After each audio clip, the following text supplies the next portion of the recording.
Hello guys, welcome back to another interesting video.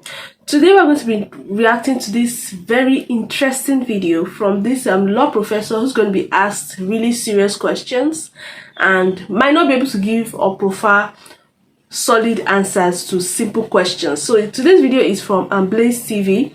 It's titled "The Law Professor Has a Meltdown When Hawley Asks If Men Can Get Pregnant." I mean, that's the most simple question if you ask me, but okay, we're going to find out. Before we dive into it, my name is Oge. Welcome to the channel. It's your first time here, I'm so happy to have you here.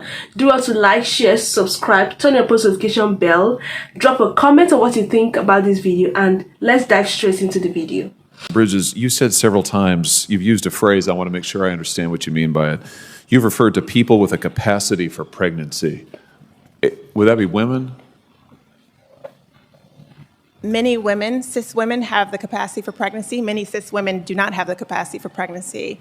There are also trans men who are capable of pregnancy, as well as non-binary people who are capable of pregnancy. So this isn't really a women's rights issue. We can recognize that this impacts women while also recognizing that it impacts other groups. Those things are not mutually exclusive, Senator Hawley. Oh, so your view is that the core of this right then is about what? So I want to recognize that your line of questioning is transphobic, and it opens up trans people to violence by not recognizing them. Wow, you're saying that I'm opening up people to violence by asking whether or not women are the folks who can have pregnancies? So I want to note that 1 out of 5 transgender persons have attempted suicide. So I think it's important because of my line of questioning? So we can't talk about it? Because denying that trans people exist and pretending not to know that they exist. I'm denying that trans people exist by asking you if you're talking about women having pregnancies? Do you believe that okay, this is getting messy. No, I don't think women can get So you are pregnant. denying that trans people exist? And that leads to violence? Is this how you run your classroom? Are students allowed to question you? Absolutely. Or are they also treated like this, where No, they're told that they're opening up people to violence? We have a good time in my class. You should join. Oh, I bet. You might learn a lot. Wow, I would learn a lot. I've learned a lot just in this exchange. Absolutely. Extraordinary. Yep. Ms. Matsky, let me ask you something. So you provide health care to women free of charge, right? Is that right? Absolutely. You've done this for many years. Yep. You have licensed medical professionals at your pregnancy care centers. Is that right? That is correct. What are some of the resources that you provide for women who come to you in a time of need? So, just give us you talked about it in your written testimony, but just give us a sense of it. So we have 3 OBGYN doctors, 5 registered nurses, nurse practitioners, physician assistants, phlebotomists, medical assistants, and we provide prenatal care, OBGYN care. We provide pregnancy tests, ultrasounds, well woman visits, breast exams. We provide a wide range of medical services, yes. So what do you think about the DC politicians now saying that your clinic and the other 3,000 pregnancy care centers around this country are fake medical clinics? For instance, Senator Warren has said it's now more important than ever to crack down on so-called crisis pregnancy centers that mislead and deceive patients. Senator Menendez, crisis pregnancy centers jeopardize women's health and well-being, all while elevating unproven theories about birth control. Senator Warner wrote to Google asking them to censor search results for care centers like yours, saying directing women to fake clinics that traffic in misinformation is dangerous to women's health and undermines the integrity of Google's search results. Do you run a fake clinic? I mean, is that what's happening here? You don't provide actual medical care to actual women? We absolutely do not run a fake clinic, and we have a full medical staff. Like I said, many of our medical professionals have experienced abortion for themselves, including our OBGYN doctor who used to perform abortions. So our entire medical staff is there for women, whether they choose abortion and walk out the door or whether they choose life for their baby, and we support them for years after that. Do you think there ought to be an ideological test to be able to get medical care in this country? I mean, should we say to women, well, you have to agree with the DC Democrats' ideology, otherwise you can't go get medical care? Or maybe for you and the physicians who work at your pregnancy care center or the thousands of others across the country, should we impose an ideological test on them and say that, well, you have to agree with the DC Democrats' position on abortion or you can't provide medical care to women? Should we do that in this country? Absolutely not. I just want to ask in my few remaining seconds here, Ms. Hawley, the Dobbs decision, as I understand it, I've read it now a number of times, it gives to voters the decision as to what laws should be pertaining to life and pertaining to abortion in all 50 states and other jurisdictions around the country. I'm just curious, do you know what percentage of voters in this country support the DC Democrats' position that they want to impose on the entire country, a one-size-fits-all rule they want to impose from the top down? Do you know what percentage of voters support their position, which is also, by the way, the same position taken by North Korea and China, other notable violators of human rights? Do you know what percentage it is? I know that nearly 90% of Americans oppose abortion in the third trimester. The number that would support abortion up to the moment of birth has to be minuscule. It's a horrific policy. Yeah, I mean, based on the most recent Harvard poll that was just released just a few days ago, it's less than 10% of voters say that they would support abortion into the final month of pregnancy, and yet that is the law that the DC politicians want to impose on every voter in America, to take this away from the people, take it away from my state, take it away from all the other states and the voters in the states, but impose this law uniformly that is not supported by 90% of the American people. Talk about anti-democratic. At the same time, they want to shut down 3,000 pregnancy care centers all around this country. That's radical. Thank you for being here. Wow, that is really radical. I mean, let's start with the first lady. So she was being asked, what does she think about men, if men can get pregnant? And then she went ahead with, cis men, trans men, transgender women. I was waiting for a yes or a no answer. I mean, this is simple as ABC. Right? Or something I realized, the thing with these people with the woke ideology or the woke mentalities, they're very confused. So when they are, to be honest, I lost her at some point because I was also as confused as she was.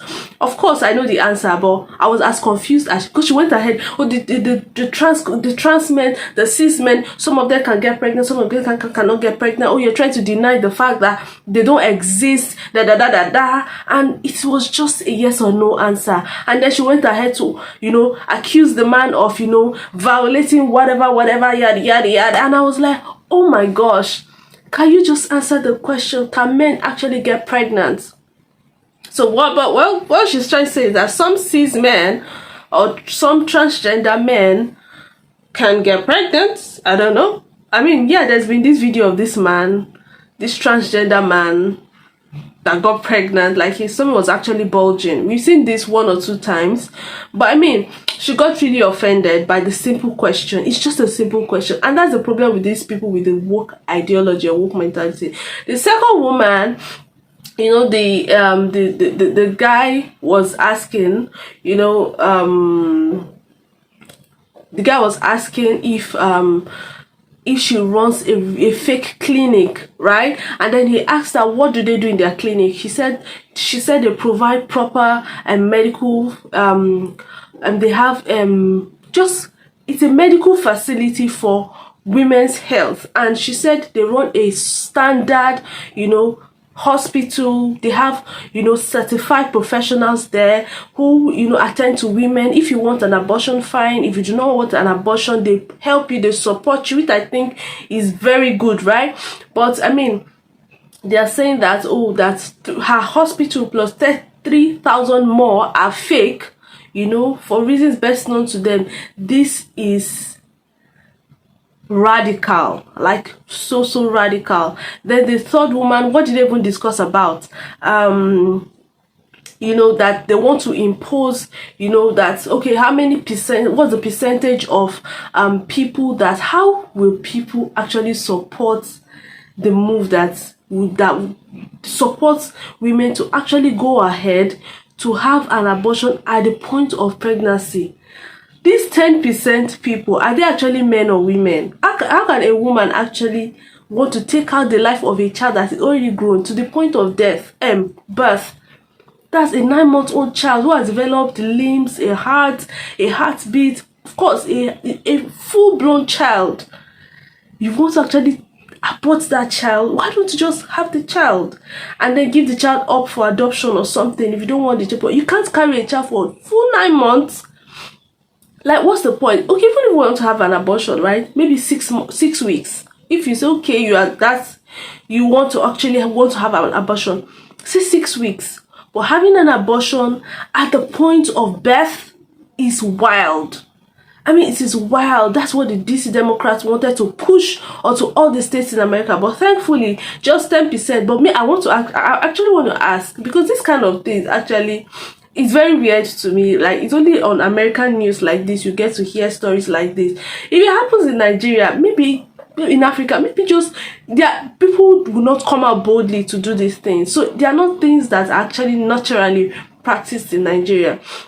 Of course, people have abortions in Nigeria, but it's not legalized. It's not something that people come out to be proud of. Still, people are still ashamed. When you have an abortion, they are still ashamed to talk about it. Oh, I had an abortion. It's like a taboo in Africa. Yeah, it's still a taboo. Like, you had an abortion, that kind of stuff. In fact, in some African homes, if your mother-in-law finds out that you've had an abortion before, she will never allow her child get married to that woman, because she feels like, oh, she has damaged her womb. Even if it's one abortion, she has damaged her womb. She has removed all the children in her womb. That kind of thing. You cannot marry her. She's a barren. That's somebody that just had one abortion. But in another state, like in the Western world, it's like a normal thing.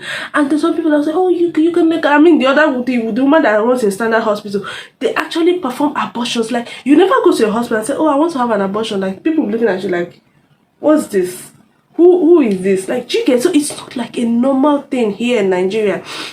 So when we heard news like this, it's like very weird. Like, how do you guys even think? Like, how does it even work in your head? Like, you want to have an abortion at the point of birth, and 10% people actually voted for this right.